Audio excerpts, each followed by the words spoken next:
This summer, meet the magical mermaid at VGP Marine Kingdom from April 12th till May 31st, 2024. India கூட்டணி அவங்க நாங்க இது பற்றி எல்லாம் பேசுறோம், வெயிட் அண்ட் சி அப்படிலாம் சொன்னாங்க. உண்மையில் எதிர்பார்ப்பு இருந்து அப்படி சொன்னாங்களா தெரியல. திடீர்னு இவர்கள் சந்திக்கிறாங்க. ஏதாவது பொது ஒரு திட்டம், செயல் திட்டம் இருக்குமானா அப்படிலாம் பெருசா இருந்த மாதிரி தெரியல. ஆதரவு கடிதம் கொடுக்கப்பட்டு விட்டது, ஆட்சி அமைக்க போறாங்க. இதை எப்படி புரிஞ்சுக்கிறீங்க? முதல்ல இந்த நிகழ்வுகள் எல்லாம் எப்படி புரிஞ்சுக்கிறீங்க ஆர்கே? நன்றி விஜய், நேயர்களுக்கு வணக்கம்.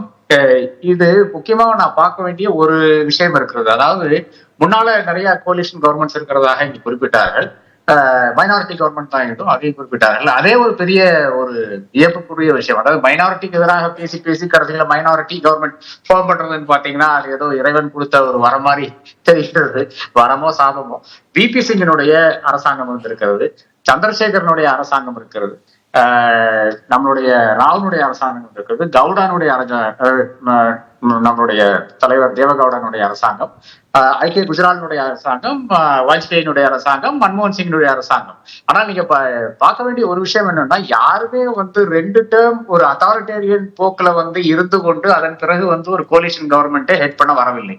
இது நாம் கருத்தில் கொள்ள வேண்டும். அப்போ அதனுடைய அணுகுமுறை என்பது அதுலயே பெரிய சிக்கல் வரும் என்று நான் கருதுகிறேன். அதாவது ஒரு அத்தாரிட்டியன் நேச்சர்ல இருந்து நாம 2014 ஏறத்தாழ 2015 அருண்ஜேட்லியினுடைய மரணத்துக்கு பிறகு வைத்துக் கொள்ளலாமே. அதன் பிறகு நாம் 2 முகங்கள் தான் பார்த்து கொண்டிருந்தோம். பாக்கி எல்லாமே ஏதோ கேபினெட்ல அந்த இடத்தை நிரப்புவதற்காக இருக்கின்ற முகங்களாகத்தான் நாம் நினைத்துக் கொண்டிருந்தோம். மோடியும் அமித்ஷாவும் தவிர வேற யாருமே கிடையாது. இது நாம் மனதில் கொண்டுதான் இப்ப இருக்கின்ற கோலிஷனை நான் பார்க்க வேண்டும் என்று கருதுகிறேன். அப்படி இருக்கின்ற ஒரு வேலையில் தான் என்ன ஆகுதுன்னு பாத்தீங்கன்னா, இன்னைக்கு நரேந்திர மோடிக்கு அந்த 240 பேர் ஜெயிச்சு வந்திருக்காங்க இல்லையா பிஜேபியில. அதுல அவருடைய அந்த அவருடைய எந்த மார்ஜின்ல ஜெயித்தார்னு பாத்தீங்கன்னா, ஃபர்ஸ்ட் மார்ஜின்ல பிஜேபியில இருக்கிறதுலே அதிகமாக மார்ஜின்ல ஜெயிச்சது சிவராஜ் சிங் சௌஹான். 3 முறை 4 முறை முதலமைச்சராக இருந்திருக்கிறாரு மத்திய பிரதேஷ்ல. அதன் பிறகு 8.2 லட்சம் ஓட்டுக்கு ஜெயிச்சு வந்தாரு. மோடி அந்த வரிசையில பாத்தீங்கன்னா இவரோட அனுராக் தாக்கூரோட கம்மியான வாக்குகள் தான் ஜெயிச்சு வர்றாரு. 116 இடத்துல மோடி இருக்கிறார். அப்போ இந்த மோடியினுடைய இன்வென்சிபிலிட்டிக்கு கட்சிக்குள்ளாலேயே கேள்விகள் வரக்கூடிய ஒரு தருணமாக தான் இருக்கிறது. முறுமுறுக்கள் இருக்கும். வெளியே வேணா ஓப்பனாக இப்ப பேசக்கூடிய அந்த வாய்ப்பு இல்லாமல் இருக்கலாம். 18 அமைச்சர்கள் தோத்திருக்காங்க. மோடியினுடைய இந்த போன அவுட் கோயிங் கேபினெட்ல இருந்து 18 அமைச்சர்கள் தோத்திருக்காங்க. இந்த ஒரு பேக்ரவுண்ட்ல தான் நாம் இந்த இப்ப இருக்கின்ற இந்த கோலிஷனை பார்க்க வேண்டும் என்று நான் கருதுகிறேன். இது நான் சொல்ற விஷயங்கள் நிச்சயமாக ஒரு சந்திரபாபு நாயுடுக்கும் ஒரு நிதிஷ்குமாருக்கும் தெரியாத விஷயங்கள் கிடையாது. அப்போ அவர்களுக்கு தெரிகின்ற விஷயம் என்னவென்றால், இப்ப 2 நாள் ஆச்சுங்க இந்த ரிசல்ட் இப்ப 2 நாள் ஆகுது. நான் 3ஆம் தேதி உங்க ஷோல பார்ட்டிசிபேட் பண்ணியிருந்தேன். அதாவது கார்த்திகேயன் இருந்தாரு. அப்ப என்கிட்ட கேட்டபோது நான் சொன்னேன் 240 அதிகபட்சம் 250 வர்றதுக்கான வாய்ப்பு இருக்கிறது பாஜக. அப்போ மைனாரிட்டி கவர்மெண்ட் நான் உறுதியாக இருந்தேன். தமிழ்நாட்டுல கிளீன் ஸ்வீப் என்று உங்களுடைய ப்ரோக்ராம்லயே சொல்லியிருக்கேன், கடைசி இதுல சொல்லியிருக்கிறேன்.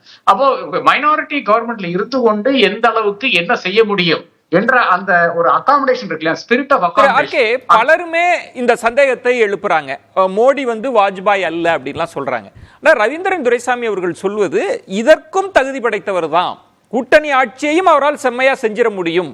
ஏன்னா அமைவுல காலம் அப்படி இல்லை, அதுக்கும் தயாரா இருப்பாங்கன்றாரு. இல்ல, அது ஒரு ஆர்வம் தானே. 24 வருடமாக ஒரு மனிதர் மெஜாரிட்டி கவர்மெண்டை நடத்தி கொண்டிருக்கிறார். குஜராத்ல ஆனாலும் சரி, டெல்லியில ஆனாலும் சரி, மெஜாரிட்டி கிடையாது, ப்ரூட் மெஜாரிட்டி. ஃபர்ஸ்ட் குஜராத்ல மெஜாரிட்டி பெரிய மெஜாரிட்டி கிடையாது. ஆனால் அதுக்கு சப்சிக்வெண்டா எல்லா ஆட்சியிலுமே மெஜாரிட்டி என்பது ப்ரூட் மெஜாரிட்டி தான் அவர் வந்திருக்கிறாரு. அவருக்கு இது எக்ஸ்பீரியன்ஸே கிடையாதுங்க. இந்த அகாமடேஷன் இல்லை என்றால் அரவணைத்து போவது என்பது அவருடைய அந்த லாங்குவேஜே கிடையாது. அவருக்கு அந்த கவர்னன்ஸ் ஸ்டைல் நிச்சயமாக ஒத்து வராது. அதனாலதான் ரவீந்திரன் துரைசாமி சொன்ன இன்னொரு விஷயம் என்னவென்றால், வேற வழிகளும் இருக்கு என்று குறிப்பிட்டார் இல்லையா. அது குறிப்பான வாசகம் எனக்கு தெரியாது, அந்த அளவுக்கு ஐ கான்ட் ரீகால். பட் அப்படி இருந்தால் கூட அந்த குறிப்பிட்ட விஷயங்கள் 2 நாள் ஆகுது இல்லையா, நடக்கலையே. அதாவது ஒரு எம்பியை கூட இன்னும் வாங்க முடியவில்லை. இந்த மிஸ்டர் சின்ஹா போன்ற நபர்கள் ட்விட்டர்ல எல்லாம் ரொம்ப ஆக்டிவா இருக்கிற நபர்கள் என்ன சொல்றாங்கன்னு பாத்தீங்கன்னா, இல்ல 10 இண்டிவிஜுவல் எம்எல்ஏஸ் இப்போ என்டிஏக்கு மூவ் பண்ணியிருக்காங்க சொல்றாங்க. அதெல்லாம் கொஞ்சம் தைரியம் கொடுக்கின்ற விஷயங்களாகத்தான் பார்க்க வேண்டும். ஒரு இப்ப நிதிஷ் சந்திரபாபு நாயுடு ஆதரவு கொடுத்து விட்டார்கள் என்றால், ரவீந்திரன் துரைசாமி சொல்றாரு ஆட்சியில இருக்கிறவங்களுக்கு சுயேட்சைகள் மாதிரி சிறு கட்சிகள்லாம் இயல்பாவே கொடுக்கறது தான், அப்ப 300 தாண்டி தான் நம்பர்ஸ் இருக்கும் அப்படின்றாரு. இல்ல அதெல்லாம் ஒரு ஆசை தானே. இல்ல அப்படியா இப்போ தெரிகின்ற விஷயம் என்னவென்றால் this is a minority government. எங்க வேணாலும் எப்ப வேணாலும் விஷயங்கள் மாறலாம் என்றுதான். இது சாணக்கியா எல்லாம் சொல்லிட்டு இருக்கலாம். சாணக்கிய எப்போ வரும்னு பாத்தீங்கன்னா ஒரு இடி ஐடி சிபிஐ இன்னைக்கு எனக்கு பெரிய விருப்பு என்டிஏனோட கூட்டம் நடந்தது இல்லையா இன்னைக்கு.